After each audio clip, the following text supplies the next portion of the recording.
I won't be ready for the Olympics, but I'll improve. So let's go to AFP. Thank you, Mr. Secretary. Does the U.S. need to escalate its military actions or do something new or unprecedented in order to deter Iranian ex-proxies? And if so, how can that be done without sparking a broader conflict?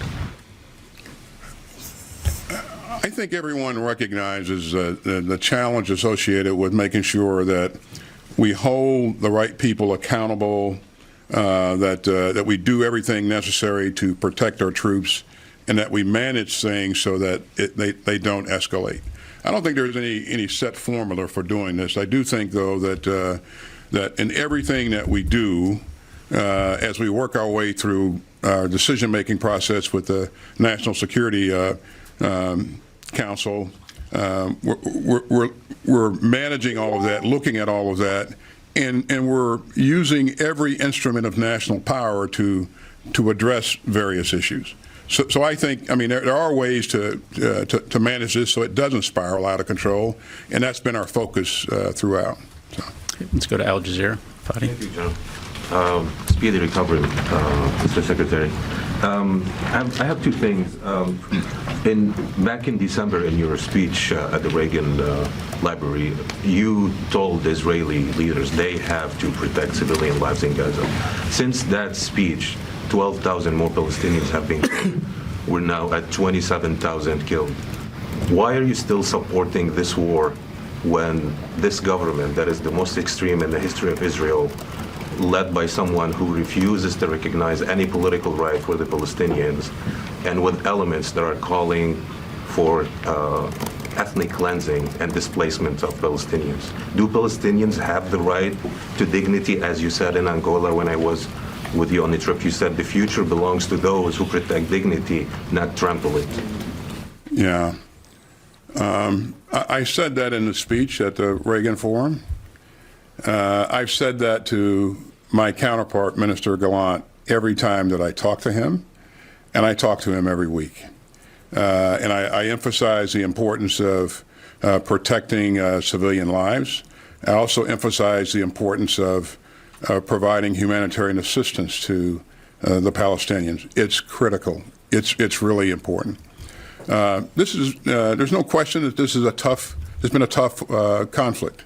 But as I said earlier, we are starting to see the Israelis kind of shift their stance and change their approach to a more focused and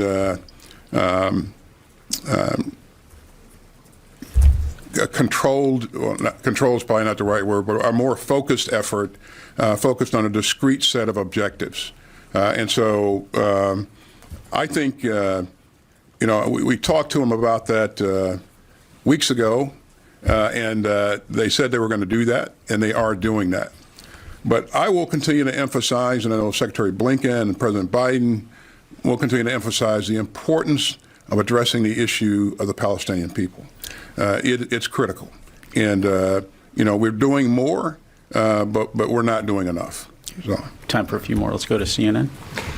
Secretary, allow me to join my colleagues in wishing you a speedy recovery. The 30-day review is due in a matter of days now, I think less than a week if I'm not mistaken. Do you commit to making that review public? And second question, has your Chief of Staff, Kelly Magsamen, offered her resignation, or have there been discussions about her resignation in the wake of the failure to notify? I commit to being as transparent as possible and sharing as much as possible. Oren, you'll understand that because this is a command and control of policies of our government here, there'll be elements of this that are classified. But we're committed to sharing as much as possible, as soon as possible. And your Chief of Staff, has she offered her resignation? She has not. So. Okay, let's go to PBS. Nick. Mr. Secretary, I've seen what you're going through up close among loved ones. So again, we wish you full recovery, and I know it's possible. So thank you. You described this as a gut punch, your instinct to privacy. But if I could just ask you bluntly, you had nearly a month between the time you learned of your cancer and the time that this came out to inform the president. How could you possibly think that it was okay not to tell him? If I could be blunt, and just a small question on Iran. and the Middle East. What do you believe Iran knew operationally about the attack in Jordan, and how important is that when it comes to the U.S. response? So when the diagnosis was made, doctor highlighted that you have a finite window of time to actually get this done. If you go beyond that window, then you'll have a problem. Christmas holidays coming up. For me to have as little impact on what we're doing in the department, Christmas was a time for me to take a look at getting that done. It was a tough decision for me, and I did not decide until very close to when the procedure was done to actually do the procedure. In terms of informing the president, again, I admit that was a mistake to not talk to him about that early on. When you're the president of the United States, you got a lot of things on your plate, and so putting my personal issue on adding to his all the things that he's got on his plate, I just didn't feel that was a thing that I should do at the time. But again, I recognize that was a mistake, and I should have done that differently. So. And what Iran knew about the attack in Jordan, or how operationally it was involved? We believe that this was done by an element of what is known as the axis of resistance, and these are Iranian proxy groups. And how much Iran knew or didn't know, we don't know. But it really doesn't matter, because Iran sponsors these groups, it funds these groups, and in some cases it trains these groups on advanced conventional weapons. And so, I think without that facilitation, these kinds of things don't happen. So. Okay, let's go to FT and then Politico to close it out. Thanks, Mr. Secretary. Have you seen any signs that China has been successful in pressuring Iran to rein in the Houthis in the Red Sea? We have not. Again, what's happening in terms of close communications between leaders, we don't know, but we've not seen any visible evidence that they are encouraging or pressuring Iran to cause the Houthis to back off of what they've been doing. Okay, final question. Thank you. Good to see you, Mr. Secretary. I also hope that you make a speedy recovery. I have two questions. First of all, do you regret not personally telling the deputy the details the two times that you were in the hospital and the authorities were transferred to her? Do you think that she had a right to know? And then I have a question on the Middle East as well. As you heard me say in my opening statement, I apologize to all my colleagues and also the American people that I wasn't as transparent as I probably should have been up front. So. And then my second question, is there any discussion right now of withdrawing troops from either Syria or Iraq, especially given what has happened in the last couple of weeks? What's happened in the last couple of weeks is not driving us to consider withdrawing troops from Syria. There are ongoing discussions with the Iraqi leadership about our future footprint in Iraq, and I think that's been fairly well publicized. The High Military Commission, we've taken the first steps in conducting those meetings, and so that will play out over time. Does that include discussions about withdrawing troops from Iraq? It'll include discussions about our footprint going forward, for sure. Thank you very much, Mr. Secretary. Ladies and gentlemen, that's all the time we have for today. Thank you very much. We're still doing the forensics, Jan, but most of the drones in the region have a connection with Iran. So. Mr. Secretary, why a multi-tiered response? Why not one and done, get it over with, and don't get dragged into a broader conflict? I don't think the adversaries are of a one and done mindset, and so they have a lot of capability. I have a lot more, and so we, as I said earlier, we're going to do what's necessary to protect our troops and our interests. So. Also, thank you very much. If it's multi-tiered, Thank you. multi-tiered, how can you say it's not an escalation? All right, so we are watching now. That's interesting. They lowered the lights on that situation. I know he does struggle when he walks. I wonder if that was because they didn't want us to see that or if that was just a technical difficulty. Very interesting. That was a lot. It was a rare solo news conference from a U.S. Defense Secretary. But as you know, there is a lot for Lloyd Austin to answer to. After going off grid, completely off the radar, even the White House had no idea where he was for a few days in December. And this is now his first major media access since the secretive hospital stay. He got into details about his health today. And all of it comes as the Biden administration has officially confirmed the Iran-backed terrorist drone that killed 3 U.S. soldiers on Sunday. I'm Harris Faulkner. You are in the Faulkner Focus. Let's begin with the breaking remarks and developments from Secretary Austin, with Senator Marsha Blackburn, Republican of Tennessee, member of the Judiciary and Veteran Affairs Committees. Senator, just 1 second. I want to take a beat and just show the news that was made when the Secretary was just asked about that whole hospitalization controversy. Yes. We did not handle this right, and I did not handle this right. I should have told the president about my cancer diagnosis. I should have also told my team and the American public.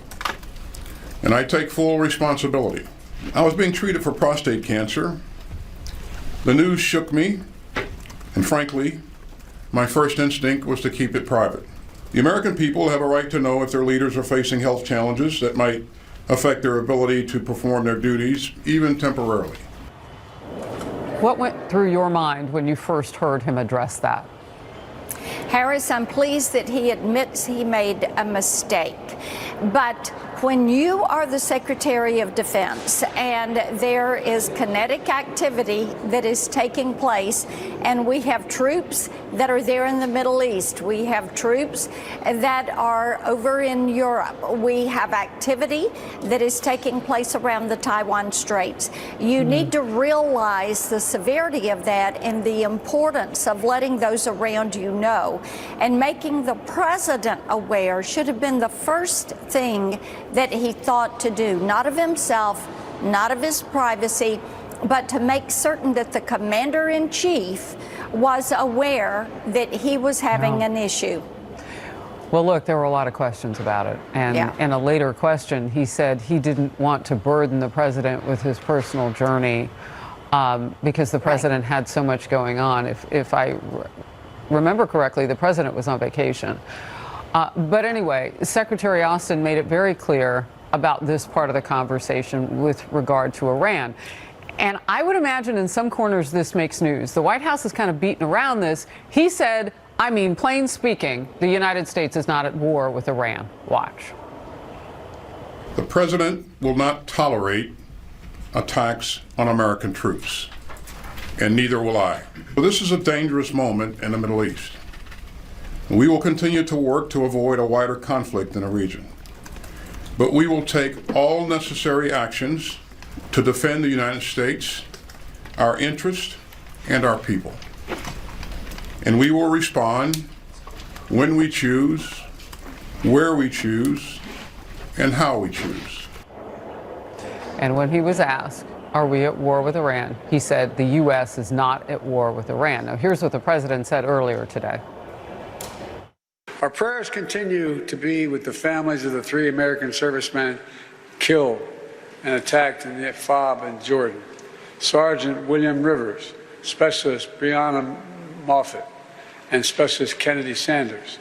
I spoke with each of these families separately, and Jill and I will be tomorrow at Dover Air Force Base to receive the dignified transfer of their bodies. Obviously, the whole nation is mourning with those families. Fox has spoken with the families, and we know that they're grieving mightily, but we are right along with them with our prayers as much as we can be. They need the Lord right now. And moving perhaps into the future now is this idea. Do you think Iran sees it the way we do? Do you think that Iran thinks that we don't think we're at war with them? Iran has the tendency to be into a skirmish with everyone through their proxies. And Harris, this is what we know. And they have been doing it, whether it's Hamas or Hezbollah or the Houthis or the IRG or ISIS Syria, Iraq. Iran is very content to being a part of the axis of evil right there with Russia, China, and North Korea. And this is one of the reasons we need to put those oil sanctions back on Iran. President Trump had this right in dealing with Iran.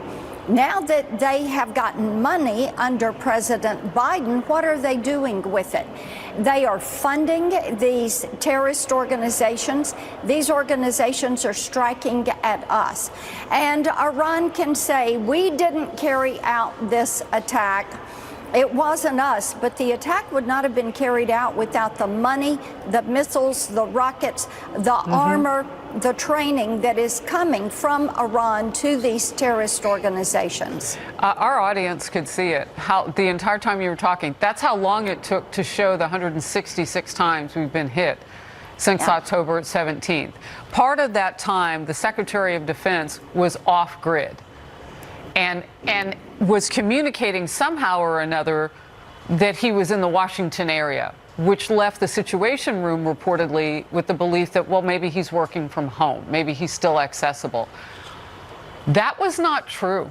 And looking at where we are now, he was asked specifically about one of the retaliatory strikes, which was very minor coming from us. How confident are you in what you've heard today with Secretary Austin? What should next steps look like? I am very concerned about what I heard from Secretary Austin. What we do know is that these organizations understand strength and power. And if you are going to deal with them, you have got to take an aggressive step and send that message. President Trump moved forward. He took out Soleimani. That sent a message, and this is the type of step we need to take. We know where these terrorist organizations are. We know who their commanders are. We need to be forceful and send this message. You cannot kill our men and women in uniform. You cannot attack them, and if you do, we are going to hunt you down and take you out. Secretary Austin seemed to have harsher words for the Houthis than he does Iran. At one point, he said, they have a lot of capability, I have a lot more. You listed all of those Iran-backed groups and terrorists. I mean, they have tentacles that can go in many directions. I know on the Hill, along with the southern border crisis under the current president, I know on the Hill, this has got to be top one or two, just most dangerous threats to the United States. What is the talk? What has to happen next? Harris, people are very concerned about the Middle East, and Secretary Austin said the Middle East is a very dangerous place right now. Secretary Blinken has heightened what is happening in the Middle East and the concerns that are there. And of course, they do not want a broader war, but here is the nugget they need to remember. Appeasement will lead you to a broader war. Showing strength will stop it. This is why they need to take an action, and this is why they need to make certain that Iran understands in no uncertain terms that they cannot continue to do this. I'm going to ask my team one more time. Do we have it directly from Austin saying that we are not at war? Okay, they're working on that. I want you to hear it come out of his mouth again, because I think it is one of those things that was said today that communicates so much to our enemy. They can hit us 166 times through the killers that they hire and still have the man at the top of our military say we are not at war with a country that we know is doing this to us. That's right. And Harris, do you think a President Donald Trump and a Secretary of State Mike Pompeo would have let this situation get this far out of hand, would have seen 166 attacks, would have seen these deaths, would have seen these traumatic brain injuries, would have seen this disruption to a base? No, they would not. And I understand that they need to investigate this and find out why that drone was not taken out. They need to know where that drone was being commanded and who was in charge of it and what that decision was. I appreciate all of that, but I also appreciate the fact that Iran and these terrorist organizations understand one thing, and that one thing they understand is strength. And you cannot continue to embolden Iran. You cannot continue to let them sell their oil and make billions of dollars and then put that money into building nuclear warheads through uranium enrichment and through funding terrorism. Iran is the world's largest state sponsor of terrorism. So when you really break this apart, why would you say that they are not responsible? Why would you not hold them to account for what they are doing with their proxies? I don't know why. I mean, I know that we're in an election year, re-election for this president, and they don't want a wider war because they keep telling us and telling us and telling us. But you can't be soft on crime by Iran. That's right. Yeah. I mean, it's not even working out for us within our own borders. You can't be soft on crime. That's right. All right, let's get to this. You and other senators had quite a day with some of the CEOs of giant social media companies yesterday, and things got pretty heated and included a stunning apology to the parents in the room from Meta's CEO, Mark Zuckerberg, and some other intense exchanges. Let's watch together. There's families of victims here today. Have you apologized to the victims? Would you like to do so now? I'm sorry for everything that you're involved in. It's terrible. No one should have to go through the things that your families have suffered. And this is why we invested so much and are going to continue doing industry-leading efforts to make sure that no one has to go through the types of things that your families have had to suffer. Instagram is harmful to young people, isn't it? Senator, I disagree with that. That's not what the research shows. These results may contain images of child sexual abuse. And then you gave users two choices. Get resources or see results anyway. Mr. Zuckerberg, what the hell were you thinking? In what sane universe is there a link for see results anyway? Well, because we might be wrong. Why it is that Instagram is only restricting, it's restricting access to sexually explicit content, but only for teens ages 13 to 15. Why not restrict it for 16 and 17-year-olds as well? Senator, my understanding is that we don't allow sexually explicit content on the service for people of any age. How is that going? Children are not your priority. Children are your product. Children you see as a way to make money.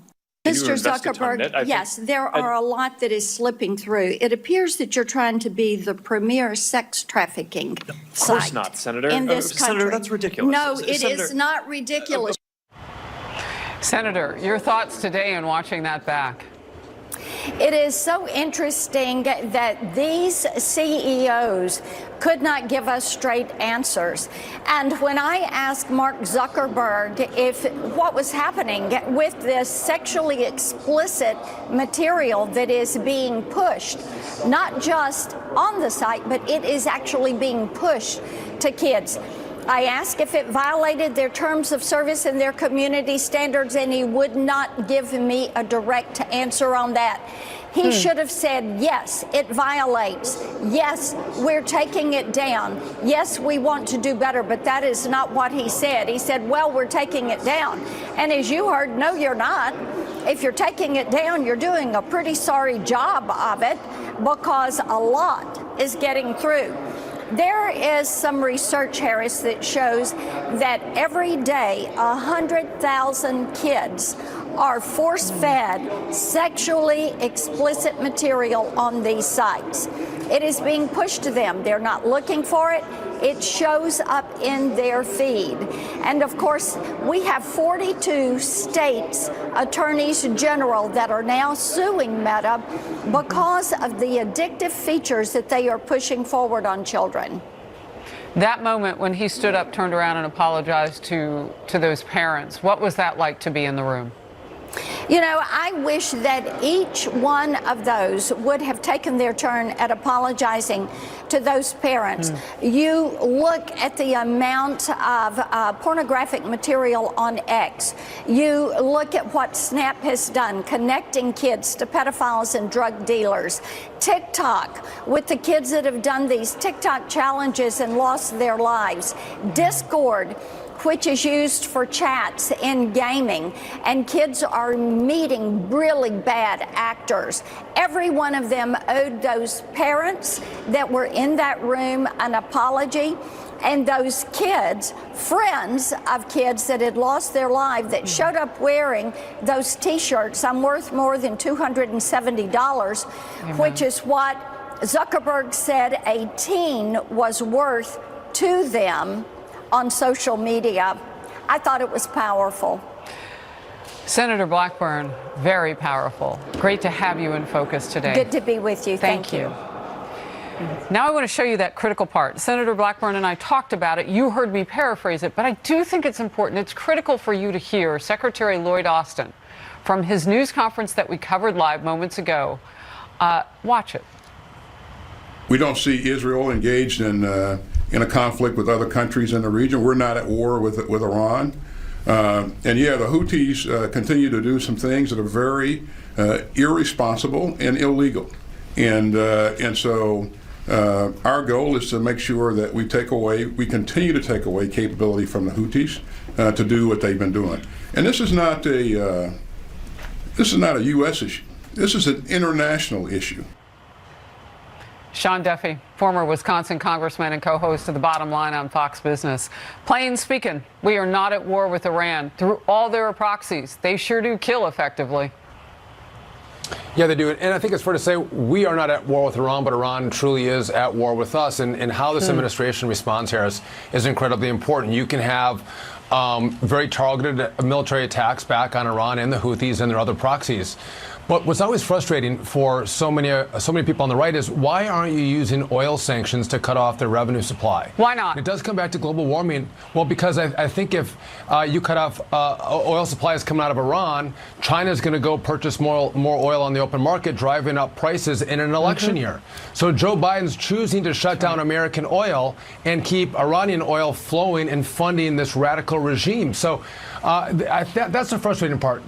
When you respond to folks like Iran, this can ravel apart, and you can see a broad conflict take place. We don't know how these things end up, and the easier solution truly is economic sanctions on oil, and they refuse to take it. You know, we don't talk enough about what happened in the distance between when we had a Secretary of Defense who actually could work, and then when we were told that doctors had released him from the hospital after spending 2 weeks in the hospital for prostate cancer treatment and a complication for previous surgery with that. We haven't heard enough. What was going on in that time? I mean, now there are questions about, well, when did your deputy know, and so on and so forth. What's your take on what you heard from Secretary Austin today?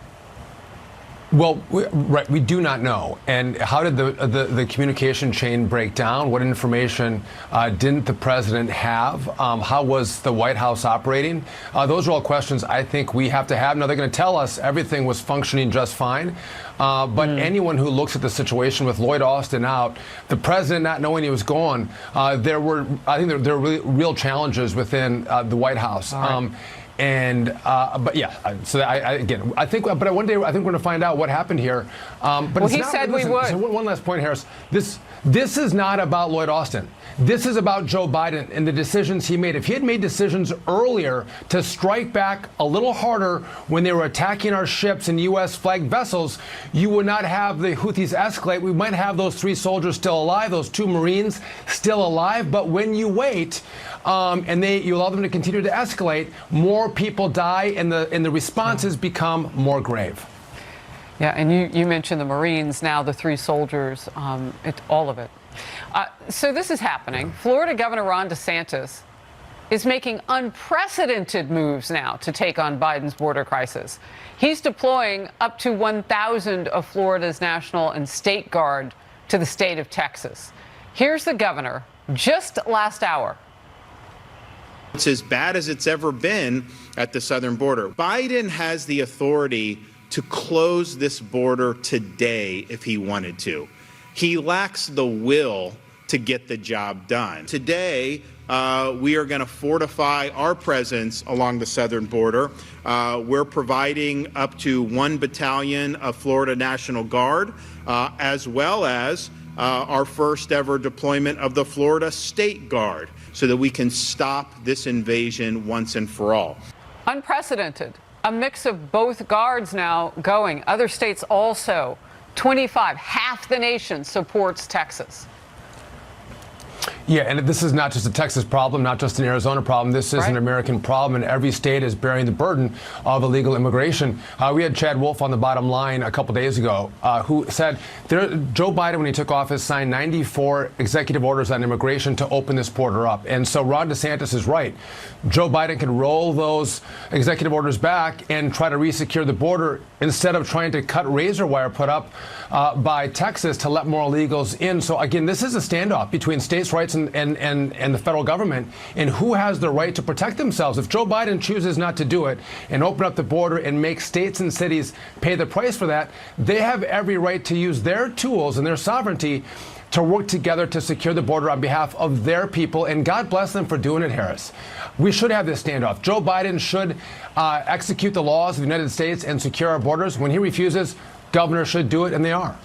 Yeah, so why only 25? We need the rest of the country to do it too. I mean, this is an American issue. Sean, I have to let you go. Lots of breaking news, but I'm so glad you were with me on it. Thank you. Thanks, Harris. The NYPD and even regular Americans, as they say, are furious after a group of illegal immigrants were released after viciously attacking 2 officers. Caught on tape, they are suspects in this. Adding to the anger, one of the suspects flipped double middle fingers as he strolled out of custody, free of bail. 0 bail. Leaders around the nation say it's time for real action. We have dangerous criminals coming across our border, and they're impacting our cities. And now we have them beating up cops. All of these individuals need to be deported immediately. We need to start enforcing our laws.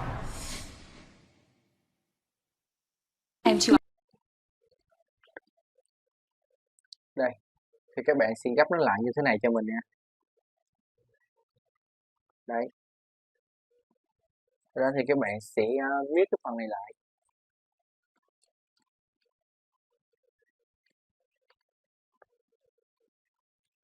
Đây. Đấy, thì mình sẽ có được cái phần giấy như thế này nha các bạn. Và tương tự thì ở bên này các bạn cũng sẽ làm như vậy nha. Thì các bạn sẽ gấp cái phần giấy này xuống, sao cho cái đường ở đây nè nó sẽ trùng với lại cái phần ở phía dưới này, ở bên này. Thì cái đường này nó sẽ trùng như thế này cho mình. Đấy, các bạn sẽ gấp lại nha.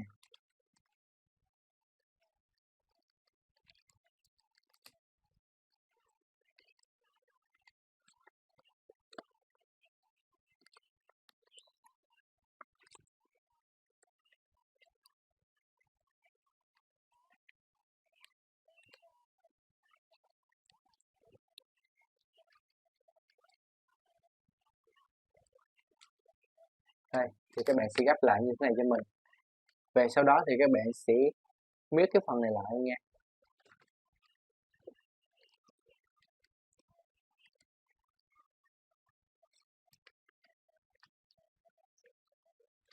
Đây, như thế này. Và sau khi để gấp được cái phần như thế này rồi, thì các bạn sẽ mở cái phần giấy này lên cho mình. Đấy, bạn sẽ mở phần giấy này ra lại nha. Đây bên này cũng vậy, bạn sẽ mở ra cho nó về với lại cái phần giấy ban đầu. Đây, bước tiếp theo thì các bạn sẽ đẩy cái phần giấy này ra nè, bạn sẽ mở ra và giữ lại như thế này cho mình. Tiếp theo thì các bạn sẽ dùng ngón trỏ này, các bạn sẽ đẩy cái phần giấy này vào trong. Đấy, rồi các bạn sẽ đẩy xuống dưới luôn, sau đó các bạn sẽ gấp lên. Đây, thì mình sẽ có được một cái phần giấy như thế này nha các bạn. Đấy, thì mình sẽ có được một cái phần giấy như thế này.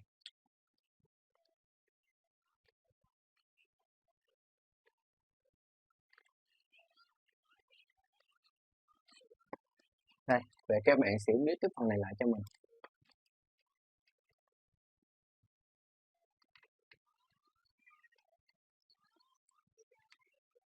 Đây, như thế này nha các bạn. Tiếp theo thì bên này các bạn cũng sẽ làm như vậy nha. Thì các bạn sẽ mở ra như thế này cho mình. Đấy. Sau đó thì các bạn sẽ dùng ngón trỏ này. Các bạn sẽ đây các bạn sẽ dùng ngón trỏ bên tay trái này. Các bạn sẽ ép cái này xuống. Đấy. Ép xuống như thế này. Đấy. Sau đó thì các bạn sẽ bóp nhẹ cái phần nếp ở ngay chỗ này lên. Thì các bạn sẽ ép nó vào trong. Đấy, các bạn sẽ ép nó vào trong. Đây. Các bạn sẽ ép cho nó lên như thế này nha.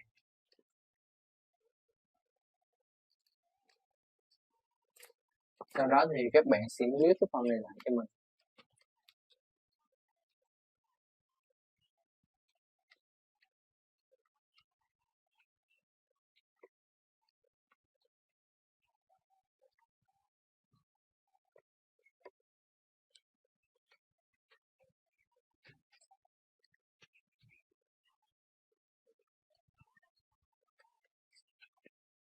Đây.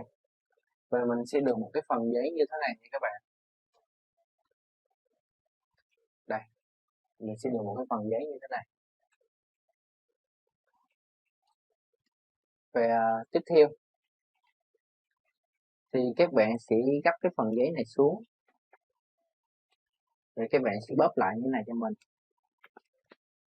Đấy. Bên này cũng vậy, các bạn sẽ gấp xuống và bóp lại như thế này cho mình. Đấy, như thế này.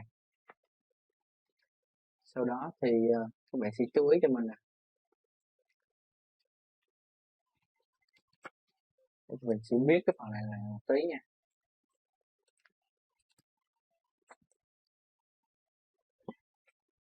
Đây. Thì tiếp theo. Đấy. Thì ở cái phần này. Các bạn sẽ gấp nó lại như thế này cho mình. Đấy, các bạn sẽ gấp cái phần này lại nha. Đấy, các bạn sẽ gấp cái phần này lại. Đấy. Các bạn sẽ gấp cái phần này nhẹ lại. Sau đó các bạn sẽ gấp lên phía trên luôn.